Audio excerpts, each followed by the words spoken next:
Ever feel like, you're absolutely drowning in to-do lists and you're constantly putting out fires and you just can't seem to like get your head above water? Oh, yeah. And it's like the bigger picture of why you even started this whole business thing, it's just fading further and further away. I've been there. Well, you are not alone, my friend. Today, we are diving into a book that I think will resonate with a lot of you. Yeah, this one's a classic. It's called The E-Myth Revisited by Michael E. Gerber. And we are on a mission to uncover those, like, surprisingly human elements that can truly make or break a successful business. And it all starts with a myth. Gerber says that most small businesses, they aren't actually started by like true entrepreneurs, right? It's actually technicians who are often the ones who launch a business. Technicians. Okay, so we were talking about the people who are, like, crazy good at the doing part of their work, right? Yeah, they are passionate, they're good at what they do, but they don't always think like a business owner when they get started. It's like that chef we all know, the one who's whipping up those like incredible culinary masterpieces. Oh, yeah. But then you ask them to do something like marketing or like long-term planning, and they're totally lost. Oh, been there. I tried to make my sourdough baking hobby into a side hustle once. Oh, yeah. How'd that go?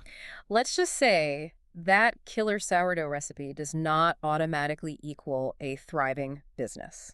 Right. And that's where Gerber's insight about the three personalities inside every business person, Hmm. I think that's where it really comes in handy. Yeah. He says that we've all got an inner technician, an inner manager, and an inner entrepreneur all battling it out.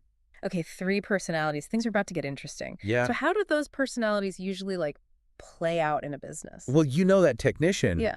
they're in their element when they're like knee deep in the work, right? Right. Like Yeah. crafting that perfect loaf of bread or whatever it is they do. Yeah. But you ask them to like create a system so that other people could replicate that perfection. Oh, yeah. They get a little restless. They'd much rather just be like hands in the dough Exactly. than like in the spreadsheets or whatever. Exactly. Now, the manager, on the other hand, they're all about that order. Uh-huh. They thrive on creating systems, Okay. processes, making sure everything runs smoothly. Yeah. But sometimes they can get so caught up in the how that they stifle the creativity and the innovation Yeah. that the business needs to thrive. So they're like, all right, we need a color-coded spreadsheet Yes, for all these sourdough variations. exactly. Yeah. And then we have the entrepreneur. So this is the visionary, right? Yeah. They're always looking ahead. They're the ones dreaming up the new possibilities, pushing the business forward. Okay. But without that, technician skills and the manager's organizational abilities, their grand ideas, they never get off the ground. It's like you need the right balance of all those ingredients to like make it all come together. Such a good analogy. And this is where I think understanding the phases of business growth is so crucial, Okay. which Gerber actually compares to the stages of a rocket launch. Oh, I love a good analogy. Yeah. So walk us through this rocket launch. Where do these personalities fit in? So we've got this rocket right, fueled by passion, ready for takeoff. Yeah. What happens when it leaves the ground? That is where we enter infancy, Okay. like that exhilarating first stage of a business. Right. And our technician turned owner, they're on cloud nine. Yeah. They're calling the shots. They're like pouring their heart into it, but they're still working in the business, not on it. I feel like we're about to hit some turbulence. Yeah. Like burning the candle at both ends, it only lasts so long. Adolescence hits. Yeah. And that initial excitement Yeah. turns into chaos. Yeah. Workload explodes. Yeah. And without those systems in place, delegation fails. Our owner is stuck in the weeds building the rocket while it's hurtling through the air. That sounds incredibly stressful. It is. It kind of reminds me of Sarah, Yeah. the pie shop owner Yes. that Gerber talks about in the book. She's like this amazing baker, Yeah. but her business is struggling because it completely relies on her. It's a classic example of that technician's trap. So how do we avoid that? This is where Gerber throws a curveball. Okay. He says you have to think like a franchisor, Even if you're not franchising. even if you're never going to franchise. Okay. Interesting. I'll be honest, the word franchise always seemed a little cold to me. I get it, but think about it less as like mass producing and more as just creating a blueprint for success. Okay. Like a franchise prototype. All To right. have an operations manual so detailed that it covers every single thing. Wow. From how you greet a customer to the way that you arrange the pastries in the case. So it's like a playbook Yeah, that anyone can pick up and follow. exactly. You got it.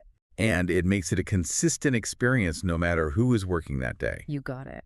It's about systematizing the processes so that the business isn't reliant on any one person. Okay. It frees the owner from being the bottleneck. Which is ultimately the goal, right? To Yeah. get yourself out of that day-to-day grind. Yes. And there's one more thing. Gerber doesn't stop with systems. Okay. He says a truly successful business, it needs what he calls a game worth playing. Okay, now you've got my attention. Right. Tell me more about this game. All right, so we're talking about injecting meaning into every single aspect of the business. Okay. Shared purpose, strong values, a true sense of community. Remember Sarah and her pies? Yeah. Imagine if instead of just baking, it was about recreating that feeling of like warm childhood joy that she associates with baking, Okay. right? Suddenly, it's not just pastries. It's about sharing that feeling with her team and every customer. Wow, it changes the entire business, doesn't it? It does. It's about aligning your passion with your business goals and creating something way bigger than yourself. I love that. And that actually is, I think that's the perfect place to kind of wrap things up. I agree. Because what I'm hearing is that building a business, Yeah. it's not just about ticking things off a to-do list. It's not. It's about building a life. Yeah. So I think a good question that everyone listening can ask themselves is, what's your primary aim? What is that driving force behind everything you're doing? And I think that's something that I'll be thinking about long after this deep dive.